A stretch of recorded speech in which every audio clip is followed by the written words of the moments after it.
At Man City Fan TV, we're really pleased to promote this wonderful sketchwork, artwork by a lady called Leslie Ross. You can follow Leslie on Twitter at 111Leslie111 and also follow her on Facebook and Twitter at 9320art. Hi guys, it's Andy from Man City Fan TV. Well, this is a preview for the Bournemouth game tomorrow that kicks off at 3 o'clock. Away, which is going to be a difficult game. Just quickly, we obviously beat West Ham 1-0 on Wednesday night. Wasn't a great game, but we absolutely dominated and we got the 3 points, which is all that matters.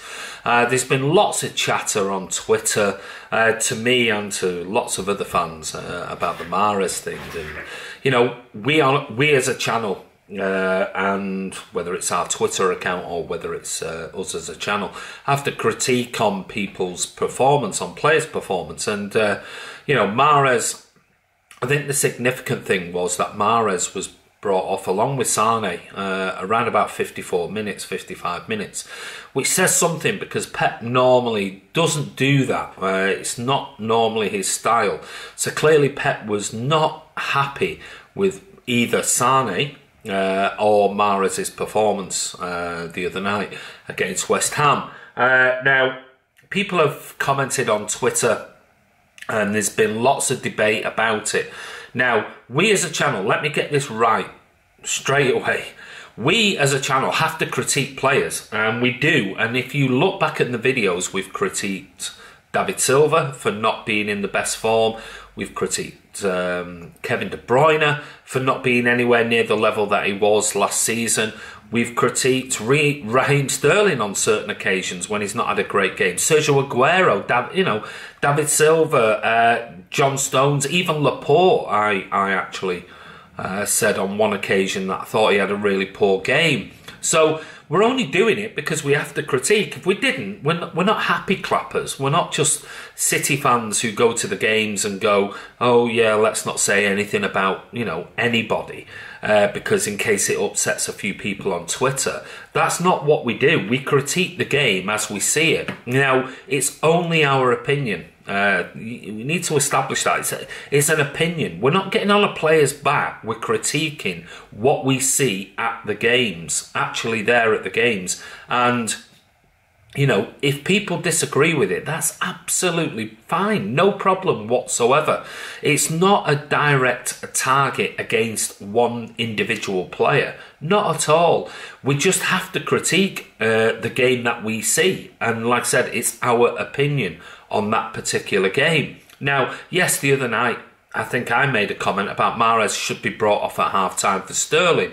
I could have said Sane as well. Yes, I admit I could have said Sane. But the difference being for me in the whole debate of this, and what you tend to get is you get people that turn around on Twitter and say, and I'm not having a go at people, I'm just saying this is the comeback that you get if you dare say anything about one particular player, is that people turn around and say, well, he needs time to fit into a system, and then they use quotes along the lines of, look at Sterling, look at Sane, look at Bernardo Silva. Now, let's just take those in isolation. Those three players are still kids in relative terms. All right, maybe not Bernardo. But we had, what, a 19-year-old Raheem Sterling. We had a 19-year-old Leroy Sane. We had an 18-year-old Gabriel Jesus. We had a 21-year-old Bernardo Silva. These were kids still trying to learn their trade. You know, they're not going to be 28 in the summer like Riyad Mahrez is. So these were still in the development process of their footballing career, not somebody who was already a Premier League title winner with Leicester, already been in the Premier League, what, 5 years, played 161 games already, got voted Premier League Player of the Year in that title-winning season nearly 3 years ago. And don't use that as an... That was nearly 3 years ago when Leicester won the title. Now, the flip side to that is that those players were not only developing, but the likes of Sane and certainly Bernardo Silva, were brand new to the Premier League. Had no idea, so they obviously needed time to not only adapt to the absolutely intense atmosphere of a Premier League match, but needed to learn Pep's system. Which brings me on to the next point, which is, yes, Riyad Mahrez does need to learn a Pep system. However, then Mahrez is in a position whereby he knows the Premier League. He is playing in a wide position. Now, whether that's suitable to Riyad Mahrez's game is up for debate. I personally don't think he's a out-and-out wide touchline winger like Sterling and Sane are used to, or that type of player. I really don't, and I've said it on numerous occasions that I would like to see him played inside in maybe a 10 role, a Bernardo Silva role. Bernardo Silva seems to be able to adapt to very, very different games. He has that energy, that intensity that Riyad Mahrez just doesn't bring. And I don't think he'll ever bring that. I'll be honest. I don't think he will ever bring that intensity that Bernardo Silva brings to the Man City team. I don't think he's that player. So therefore, let's have a look at maybe Pep trying him inside where his touch is absolutely exceptional. He's got that wonderful first touch. He's tricky. He can beat a player close in, one-on-one, but he hasn't got that pace to be able to play out wide where Sterling and Sane in particular have got that devastating sort of 5-10 yard speed that can just, right, another option. I can beat that player out wide, I can get across in. Mahrez doesn't. He's not got that pace. Therefore, his confidence level when he's isolated one-on-one it's all about trickery. Now, we know and I hate to use the terminology, he is a bit of a one-trick pony with his step-overs because he always comes inside 99% of the time.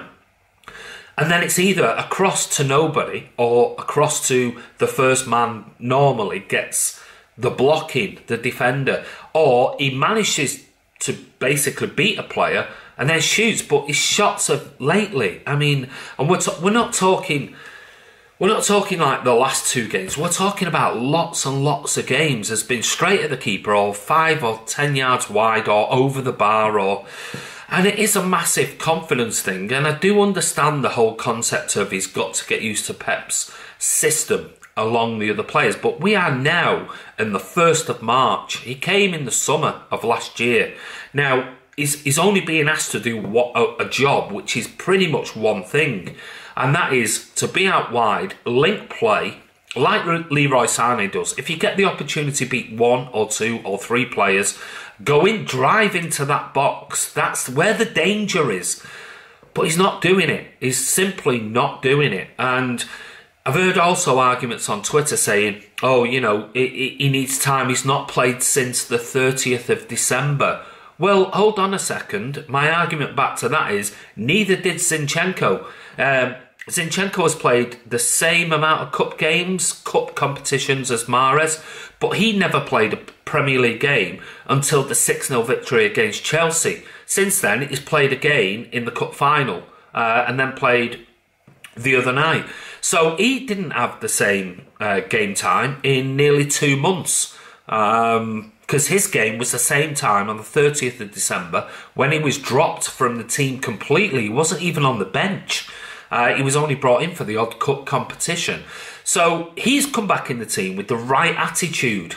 And what we've seen is Zinchenko, if you see Ray's video that he posted before, it's been absolutely exceptional to the point that Pep has actually come out and isolated him for praise to say that there's never a sulky moment about him. He's around the pitch. It doesn't matter whether he's never been even involved in the squad. At least Mahrez was on the bench for after the 30th of December. Zinchenko wasn't. He was dropped from the squad after the whole sort of, he could go to Wolves, he could go out on loan, he could this. And Zinchenko came back and said, no, I'm not. I want to stay here, fight for my place, and I want to prove to you, Pep Guardiola, that I'm ready for the team. And what he's done is he's stepped up.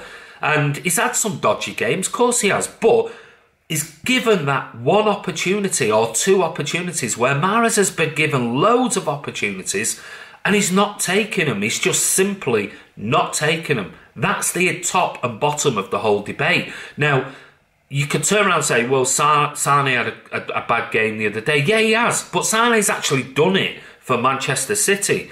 KDB didn't have a great game, yet to his standards. And yeah, we can critique KDB.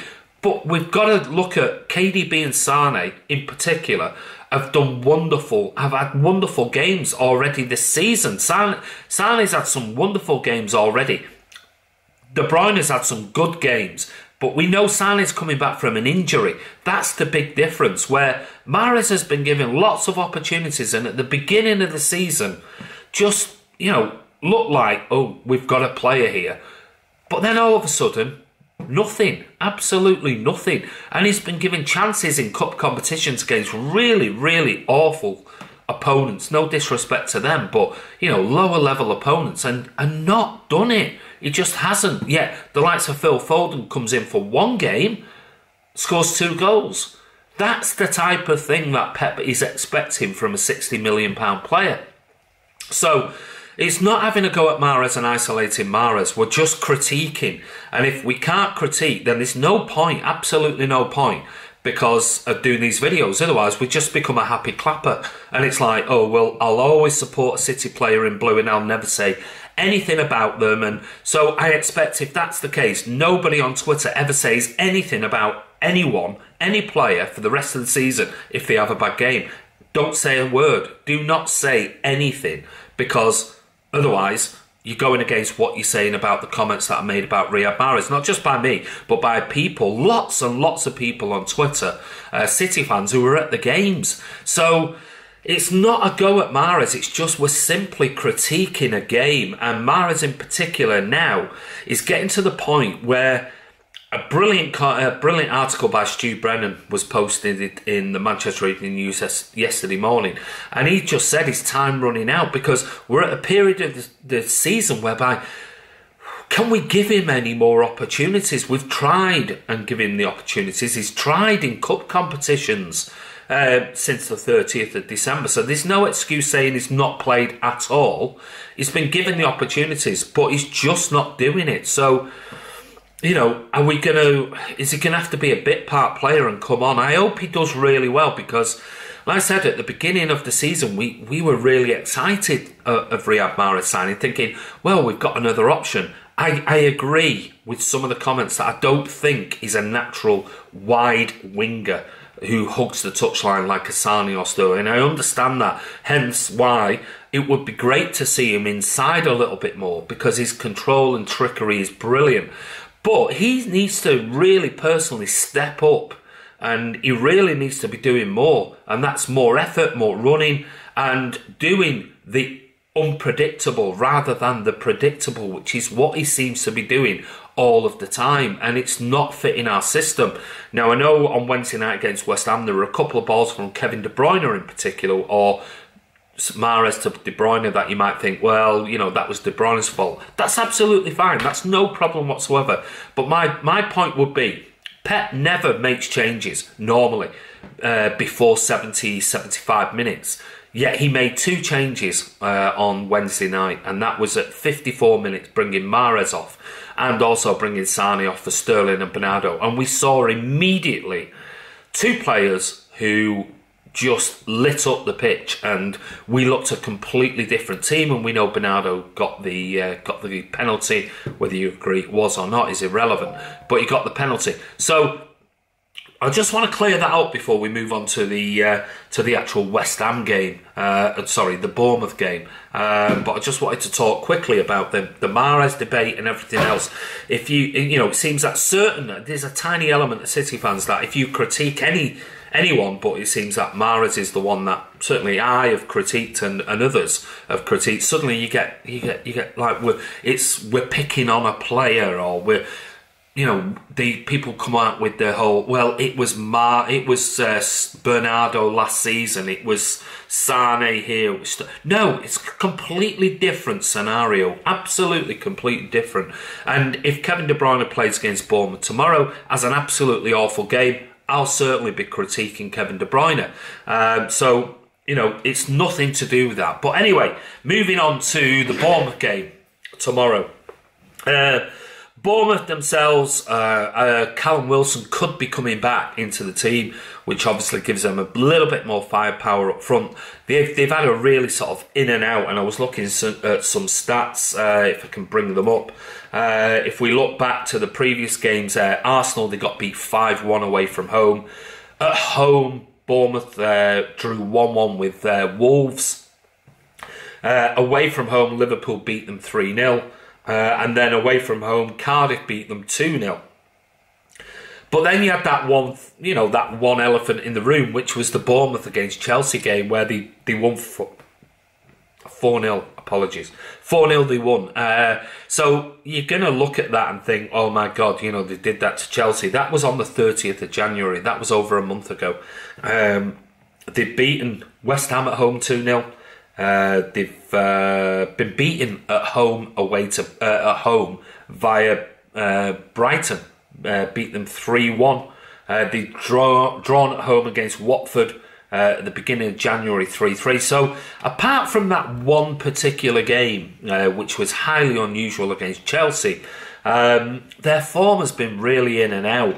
So they're in a bit of a dip, I would suggest. And after that battering by Arsenal, I'm expecting Man City to go there and get 3 points. Now, whether that's 3-0, 4-0, 5-0, 6-0, 10-0, whatever, I don't care. Like I said before, at this stage of the season, it's the business end, and this is all about points. As long as we can grind out points, 3 points is all that matters.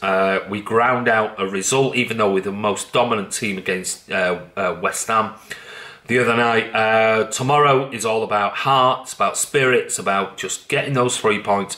If we can up our goal difference average, we've obviously got Liverpool against Everton on Sunday, or Liverpool away at Goodison Park, which is going to be a difficult game. So we need those 3 points to put the pressure back on Liverpool again. So it doesn't really matter. I don't care if it's a 1-0 scrappy win, and I'll take anything. But I'm hopeful tomorrow that we'll go there and actually do the business. Now, looking at the teams, it looks like Gabby is fit. Well, he's fit to be in the squad, and John Stones is back as well, which is all important because we need a little bit of rotation there with Aymeric Laporte being out. Obviously, we have Vinny and Otamendi on Wednesday night, who I both thought were very, very good against West Ham. I would be surprised if John Stones is fit and he has had 4, 5, 6 days of training. If he doesn't come back and maybe Otamendi drops to the bench and Vinny keeps his place. So we've also got the option that Mendy is back. He was on the bench the other night, so that's another few days of training prior to the Bournemouth game tomorrow. So will he risk him, or can you possibly drop Zinchenko? Because we've seen this 6-0 against Chelsea. We saw the Carabao Cup. We saw the other night, and he's done really, really well. He's took his chance, which Mahrez hasn't. He's took his chance when he's been given the opportunity. He's fought for it, and he's done really, really well. There were obviously the Carroll incident when the ball came across, and brilliant save from Edison the other night. But apart from that, he's been absolutely solid. So it'd be a bit of a shame if Pep drops him, because he's proven his point. He's come in, took his chance, and why would you drop him at this moment in time? So it's going to be interesting on the left back situation and also the centre back situation. We've also got the right back situation. Danilo, for me, was probably my man of the match against West Ham. I thought he was excellent. I thought he was really good, really attacking in parts of the game, and also defensively very sound. So it'd be a shame to drop Danilo as well. But Walker was on the bench and rested. They're moving through the midfield. Obviously, Fernandinho is not going to be available. And then we've got the toss-up between who plays. David Silva played and started on Wednesday night. I will be very surprised if he starts tomorrow after him starting, certainly against West Ham. And then up front, does Mahrez deserve to retain his place? Leroy Sané was also brought off. He didn't have a great game, so does he deserve to start? We've got Gabby Jesus, who is back fit. How fit? We don't know.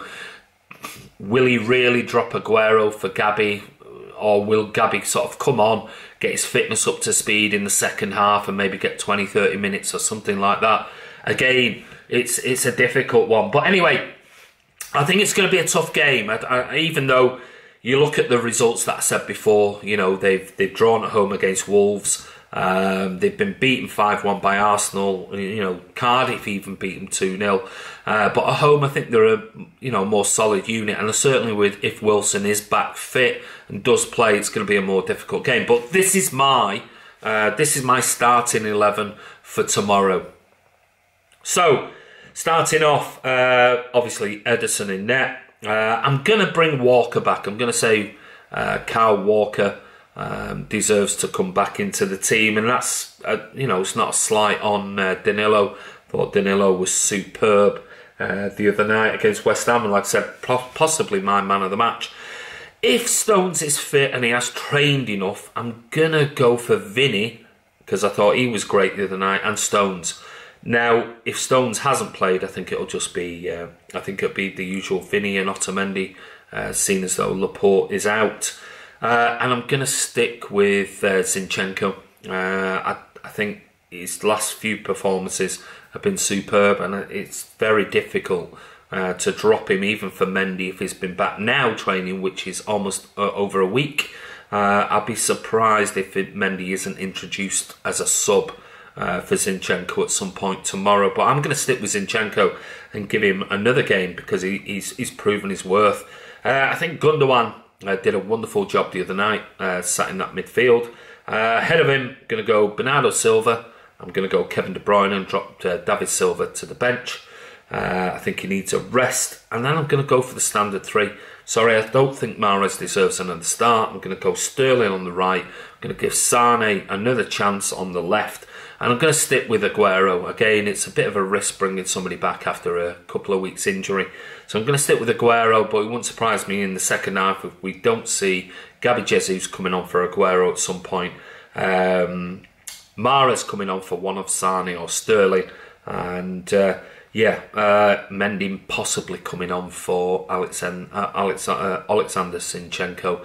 But it's going to be a tough game, Blues. What are your thoughts? Give us your comments below the video. Who do you think the starting lineup should be? I know we've got the likes of Sandler and Foden and everyone else, but that's just my opinion for the game tomorrow. They're coming thick and fast, and I think it's one of those, it's all about 3 points. It makes no difference about performance. I don't care if we're awful again, like we were against Chelsea, or we dominate like we did against West Ham. If we get 3 points, I don't care. It's all about 3 points at this stage of the season. Performances sort of go out the window. Here's the run-in, 10 games left. But anyway, if you haven't subscribed already, don't forget, click subscribe below, click notification, and comment below the videos. We give you a shout out on every video, and there are more coming now. So anyway, this is Andy from Man City Fan TV. Thank you to all the subscribers. We're almost at 7,000, which is just phenomenal. And if we can reach 10,000 before the end of the season, that'd just be beyond our wildest dreams. But anyway, like I said, we're here. Tomorrow we can't be at the game. I'm just full on with work, and we're putting out these videos. We'll put out more videos tomorrow, but I just can't take a day out at the moment. It's just so busy after Wembley. And then the other night I didn't get home until 1:20 in the morning after the West Ham game, putting all those videos out afterwards, immediately afterwards. And if you haven't seen them, go and check them out. Great interview with Ray, with Clive Allen, ex-City, ex-West Ham player after the game. But what we'll do is we'll be putting out plenty of videos tomorrow, before the game, team news, after the game, etc, etc, like we always do. But anyway, it's Andy from Man City Fan TV. My phone's going off. Good timing. We'll see you soon.